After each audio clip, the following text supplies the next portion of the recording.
that happens right now. We got some very super strong grandmasters versing each other, and amongst them it's Gukesh Domoraju. I think I was talking to Matthew, some of our friends today, and he asked me why doesn't he play in the Chennai competition, and actually this is the answer, because he's actually playing in the San Luis Rapid and Blitz. So that is the answer, Matthew, if you will be visiting in the future the recording of this live stream. So this is why, because he's playing in this particular competition, in this Rapid and Blitz. So, brilliant. So let's see how he does in the Rapid. And of course, you're going to be watching the other guys, Sam Shankland and Dominguez Perez and MVL, Fabi, up the stir of Wesley. What's not to like about this one? So we're going to do that one too. Reckon 60 minutes more or less. So Levon Aronian with whites, Gukesh with black. Okay, bishop had retreated. Of course, you don't want to lose the bishop. H3 attacks it. Bishop e6. So what do you play? You're looking at this. That's catastrophe because e4, and you're actually getting forked. The bishop is on pre, so you got to take with either pawn or bishop, and he did take with the bishop. Takes and takes. Knight being attacked. Knight moves away and attacks the pawn. What do you do? Also, you got to keep this one in mind. Queen to c7 being played, double attack here. Knight f3 defending. Queen to c7, double attack on e5. Are you going to defend it somehow, or are you going to castle? Or you can play bishop b5. Just thinking out loud, really. Bishop to b5 would be a pin, an absolute pin on the knight. So maybe, oops, another one, fellas. Maybe, just maybe, this one kind of works because the black knight can't move. By the way, am I even live, for Christ's sake? I mean, it could be like you actually think you're live and you're not. But if I get that message on Facebook, I suppose I should be live on other platforms as well, because I'm multi-streaming, as you guys know. So, Levon Aronian. And what do you think he's going to play? Bishop e5 seems to be the normal stuff to play here. So, yeah, I'm curious to see if my friend Matthew joins it. So, yeah, we actually have the answer to his question. That is why Gukesh didn't play in the Chennai, because that's what I like to hear, because he's actually playing in the Grand Chess Tour, Rapid and Blitz, San Luis. Simpson, long time no see, my friend. How is things? Cheers to you. Having my black tea now. Although it's a little bit too late, right? I mean, 6:15. So let's see how Gukesh does, because he was a little bit demolished by the Polish grandmaster Jan Duda. So now let's see if his rapid actually, is a totally different thing, and it should be different thing. Is not Blitz. Now Levon is thinking, what do you think white should be playing here?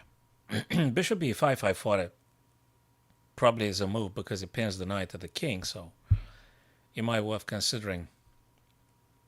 Other than that, do you need to worry about the black pawn moving d5 to d4? Yeah, but you could take with tempo. So whatever happens, you got yourself the necessary tempo to react, run away, defend, and such. So probably bishop b5. And, okay, we'll see about that. Okay, what are the fabulous games? All of them are fabulous games. Abdu and Wesley. Okay, another fabulous game. Abdu and Wesley. Let me see if we got out of the theory. Nah. That's why I put the this unappealing stuff on the right-hand side, because I don't want to see the lines that the engine very generously offers. So I'd like to stay in my own mind for now. Rook a2. Okay. Rook a2 being played. There's this bishop there. You always need to keep that guy in mind, and that means that the knight on f3 can't really move. Thank you for confirming, Simpson. Thanks very much. It's fine on YouTube. That's great. So the reason for the rook a2, amongst others, is that you have to be careful about the bishop, and together with the rook on f8, you have to be careful about that attack on f2. So it's important to defend f2 twice, the rook and the king. Now the sort of like the knight is free to go. The knight on f3, that is. And there could be some other ideas. Knight bd2, knight f1, knight to e3. Hell, knight to c4. You're going to do this kind of stuff, but if you want to go to c4, you just go straight away, no? We'll see. The bishop wants to go, maybe attacking the queen. I like this idea. Oh, the bishop. But it's black's turn, by the way. So let's just take it step by step. It is black's to move. Black can do very many things. He played queen f6. Interestingly. So you're telling me after bishop g4, g5, attacking queen, you're going to go g6? Assume bishop g5, right? Where's the black queen going to go? Just curious about this one. Bishop g5, where's the queen doing? Dude, it's like 28. Let me see. It's incredibly hot. We will be able to either winning the white queen, which is on f1, or the white. Okay, let me see the temperature now. 27 feels like 29. Yeah, that's crazy. It feels like 29 degrees Celsius, you see. Very hot indeed. So bishop g5, what does black play? Queen g6?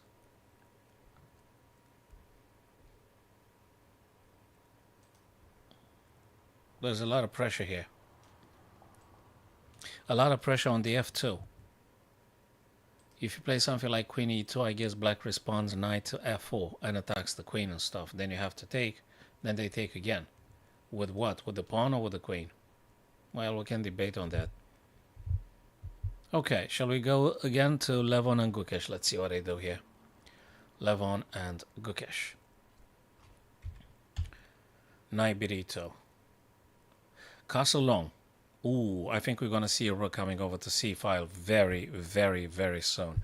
And we're going to see an A pawn going up and up and up. Certainly. This guy is a bit hanging, but it's black's turn. So, if you wonder why white didn't take on g5, is because very likely because of the rook g8.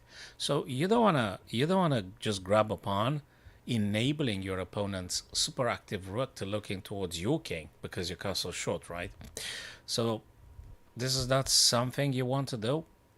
Taking this guy is just the worst thing you could do.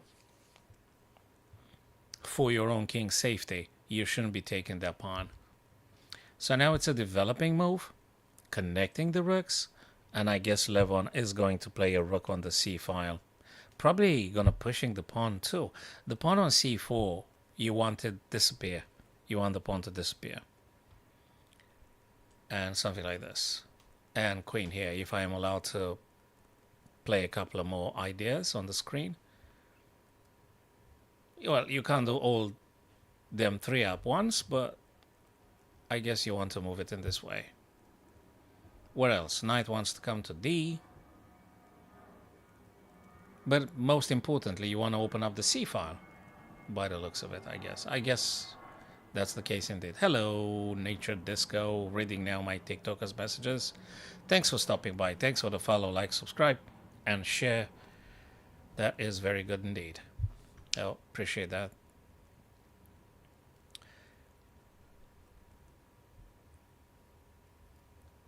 Nature Disco said that the e5 is hanging. I guess he referred to this particular position. But as long as we got the knight and the rook, this guy is defended. Yeah, knight bd. The most natural thing would be now, I mean, I'm imagining just pushing the pawn. If I were Gukesh here, if you're Gukesh now, you probably want to push this guy because something more aggressive than this, I don't know what that is. Hello, John B. Via kick.com. Yes, you're welcome. I guess you can. Thank you very much. So pushing the pawn to g4 seems to be the most normal stuff you want to do. Whether white takes or not, you still need to push that guy because this one is going to happen next. And yeah, you have to open up. Then I don't know, bishop has to go as well somewhere so you can connect your rooks and going to be attacking along the g-file. It feels quite dangerous, that move. No, I don't play 1v1 this evening. So that will be a great disappointment for you because I'm only covering this Chess Life event now, which I didn't even plan to do, but because I've seen Gukesh playing Rapid, I really want to check on his ability to perform better after the resounding defeat against Jan Krzysztof Duda. So I said, okay, we're going to do 60 minutes until I'm getting some other messages that I need to do, some other things that I cannot speak of. H5.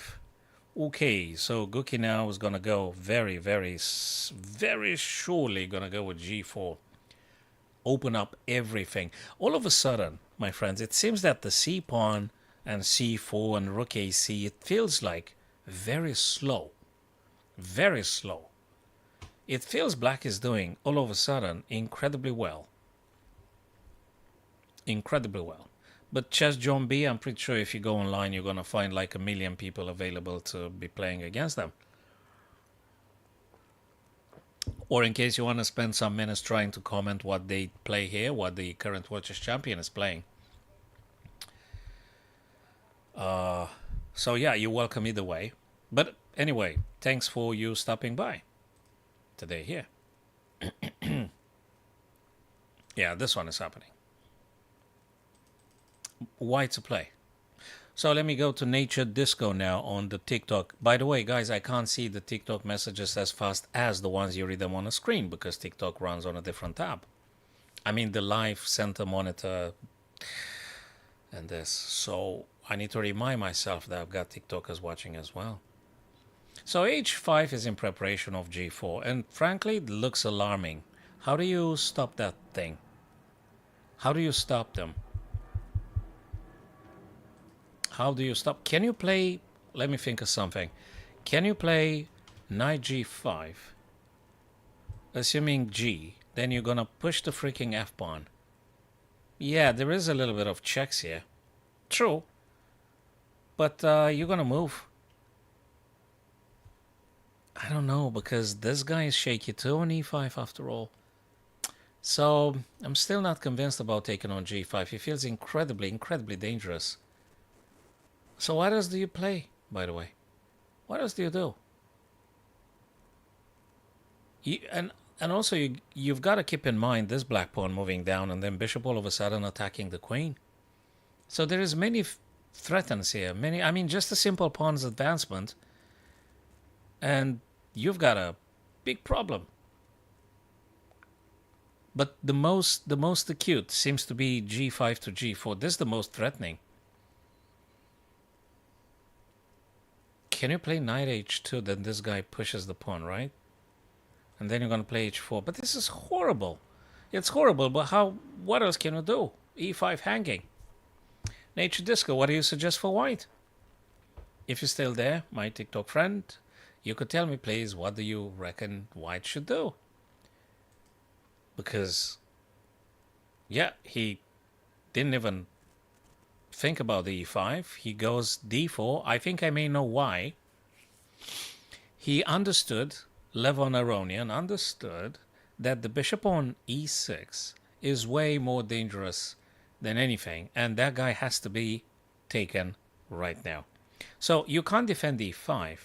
But the bishop on E6 is such a dangerous piece that you need to get rid of it. And luckily for Levon, he bloody goes after the bishop, removing your opponent's most active pieces. And bishop E6 is the mother of the active pieces. Look at that. So following knight D4, the bishop will disappear, which is very good news for white. If G4 happens now, white is going to take on E6 regardless, because when you take on E6, you attack the queen of tempo. That's very important. Therefore, they will take. And after that thing happens, then you're going to push H4 and you shut off the whole thing on the H or G.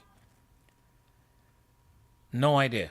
I need to look into the archives of Lee Chess and Chess.com and combine them together. Per day depends on the day. Depends on the day. If it's chess dedicated day, I don't even want to answer the question how many games I might be playing. I mean blitzes, I mean. because I'm going to be very disappointed in myself. I think way too many blitzes, so I don't want to look into the answer. Probably there is an answer. Actually, it's quite public. But then again, the last week I had the summer camp, Simpson. So I had to go to a summer camp, chess summer camp that is, and I didn't really have enough, like as much time as I would have to just simply engaging into blitzes and stuff. There was an intense one, so yeah. Okay, so all in all things considered, they're going to be a very interesting rapid. And good news for white is that the bishop on e6 is going to disappear. No more bishop. Good, that's good stuff. Let me go to MVL and Fabi. Let's see what the boys do here. They haven't castled yet. What is this craziness? Wait a second. Okay, looks like a Sicilian they played. Yep. A3. Bishop e7, that's where they want to go. Attacking twice on e4. Whoa, did someone make a mistake or something? Jesus. I thought that you're supposed to play something like f3 or something. Because I'm, you know, f3 because, yeah. But no. And Fabi took the bishop. I reckon if you take back is knight e6, of course, threatening this. And attacking queen anyway. And g7 is going to be captured anyway. Gee, dude, look at the Fabi's game. I mean, did MVL... didn't he know the potential of going like this? In this kind of... whoa. Beautiful. G7 now under attack. Queen under attack. So white had won a tempo on the queen. Queen has to move, and then knight's going to take on g7, attacking the king with check.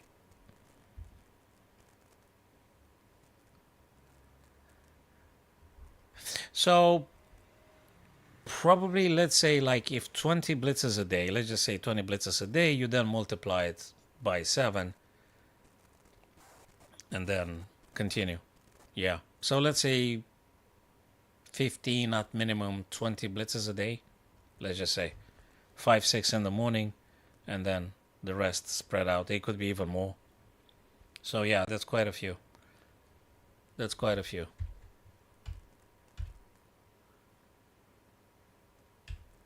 Knight g7, of course. King is in checks, has to move. And now knight over to f5. And this is probably the most beautiful game of the first round in the Rapid St. Louis Grand Chess Tour. Beautiful. Absolutely beautiful. Hello, Anthony Harris. Move rook in line with the black queen. Yeah, we're going to go back to the previous game. I think you're talking about the Levon Gukesh.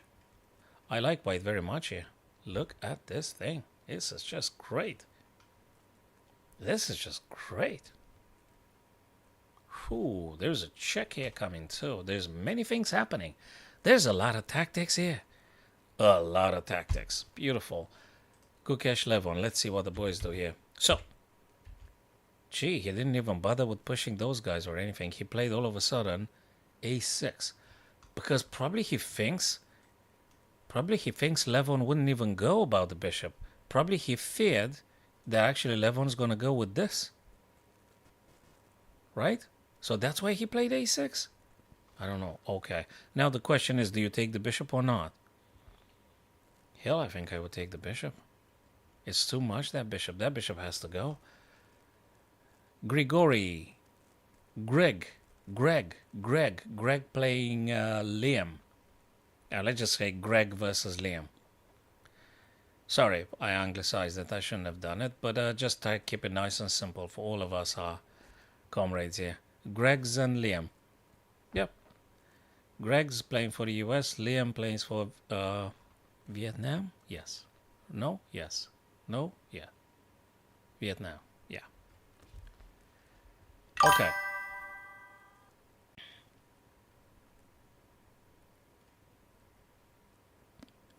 Simpson, I don't even know where to look at first. I think I need to go into some YouTube settings. I've got your message.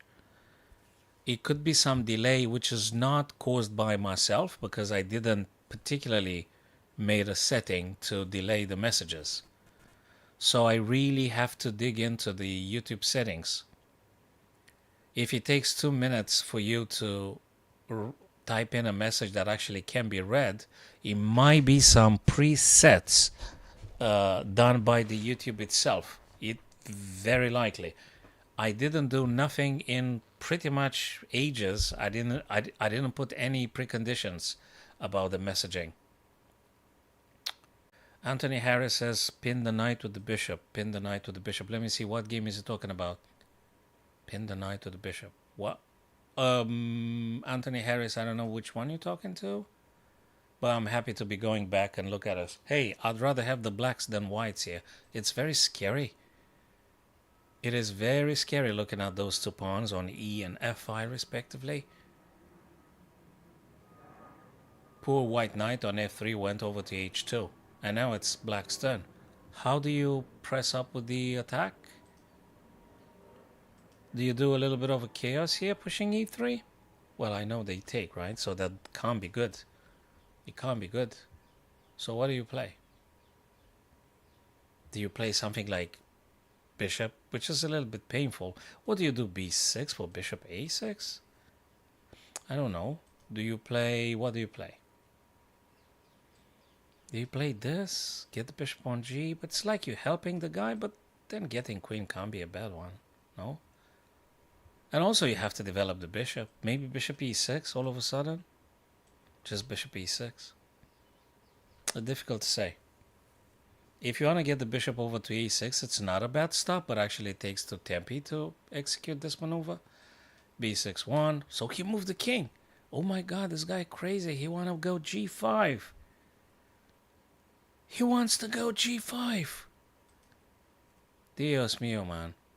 He wants to play G7 to G5. That's why he moved the king, so that you don't get checked or pinned or something. And anyway, there was the knight that could have been pinned regardless. So I guess king to H8 wants to free up the knight on D5 for like forever. And I think you're going to play G5. I smell you're going to play. You're going to keep the bishop here. You're not going to waste the tempo getting the bishop to D7 or E6. I think you're going to leave the bishop there, just pushing the pawns like crazy. Whoa. Liam from Vietnam, he kills it. Let's see. Ooh, Greg's has an issue. Lack of space on the king side. Those two black pawns coming dangerously down the board. Feels like Liam is in good shape. Excellent. Sam and Dominguez Perez from Cuba. Oh, he's American-Cuban citizen anyway, if I remember reading his page on Wikipedia. So, now let's go back to the actual, because there is no more stuff in the database, so we can, let's go to the live move though. No, take that freaking engine off the screen for Christ's sake. Back to the live move. What am I doing? Right, knight b4. What? So rook takes, knight goes away because it's on a great outpost, guys. This is the outpost, the dream outpost. There's no pawn to attack the knight. The knight stays there forever. It's great. Yeah, this guy is an actual problem. The bishop pair, that seems to be worrying.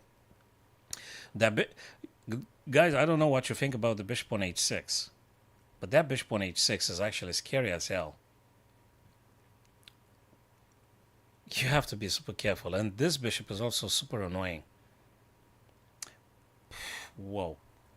The hell, and you didn't even castle. Whose turn is it? Black's turn. Gee, but Sam is doing good stuff here, I'm telling you. I have the feeling he's doing incredibly well. Why? I think Black is doing incredibly well because they've castled the king. They've got a bishop pair, which is incredibly scary. He already has the A file. He claimed the A file for the black rook. And he's got a battery with the rook and the bishop together looking this way as well. So, and white, Dominguez Perez, hasn't developed the bishop on f1, hasn't castled the king, And in order for him to do that, he needs to spend 2-3 tempe. And in the meantime, guess what Sam's going to do? He's going to keep on the attack, and he's going to increase the aggressiveness of his moves. So boy, I'd rather have the black pieces. Sam Shankland is just delivering such an aggressive play. Such an aggressive play by Sam Shankland. There's also a little gap in the rating in between the two players, but who cares really? Those guys are super GMs anyway. Super GMs anyway. Hello Trent, good to see you, brother.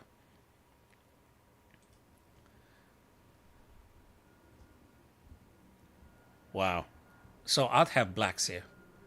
Definitely playing with the blacks, not with the white pieces. This is way too scary. Beautiful. Yeah, let's go to, what did we say? A little bit to Gookie and... what did he do? What did Level... What is going on here? Good evening, Jack. Knight d4. I thought he wanted to take the bishop or something. a6. Okay, probably he got scared about the knight coming over to b5. The other knight comes into action, attacking maybe a little bit this guy, but of course g4. G4 has to be played from a very long time ago. That's exactly the whole thing. If you don't push g4, what do you do?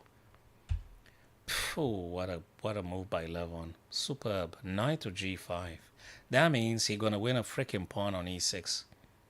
Oh, look at this. Oh my lord, how Levon plays. How Levon plays. Look at this, guys. Look at this. How do you defend that bishop? Are you going to play rook e8? Honestly, sincerely, what do you play? Yes, Jack, I agree. And look how he delivers now against the world chess champ. Look, there is a thing. Gukesh has a sort of reputation. He needs to win. He needs to win here because he lost to young Krzysztof Duda. He was destroyed. And if he loses the Rapids here, he's not going to be feeling very well about himself. So I wish him all the best, but this is he has to win. He has to better this guys. And looking at the game now he plays against Levon, man, oh man, what a company of legends here. And boy, they're so freaking strong. Knight to c5. Yeah, I think he's young, Jack, so I'll give you that. He's a young lad, so he got a time to polish up those things before he plays the next super grandmaster from Poland. He got time to polish his skills before he plays another Polish grandmaster. I don't think he's gonna play Duda anytime soon in the Blitz. Oh, something had happened here. Something happened. Knight c5, queen being hit. You move the queen, you're not crazy, right? And g takes h3, you reap and open the g and h. Guys, this is crazy, crazy sharp. This is absolutely crazy sharp. G takes h3. Of course this stuff gonna happen. Bishop now goes to f5. That means this guy is being rendered useless now. You're gonna take, I guess queen's gonna take or check. Look, this chess is phenomenal. The game that they play now, Levon and Gukesh, spectacular. Absolutely fabulous. Gorgeous stuff, man. He didn't even bother about taking the pawn. Of course, more importantly is to shut off the bishop. It's too much danger. Way too much danger. This is going to be a crazy sharp game. And we're going to be the witness of it. Let's go to Greg's and Liam. Greg's danger. Way too much danger. This is going to be a crazy sharp game. And we're going to be the witness of it. Let's go to Greg's and Liam. Greg's from US and Liam from Vietnam. What are you playing? What is Greg's going to play?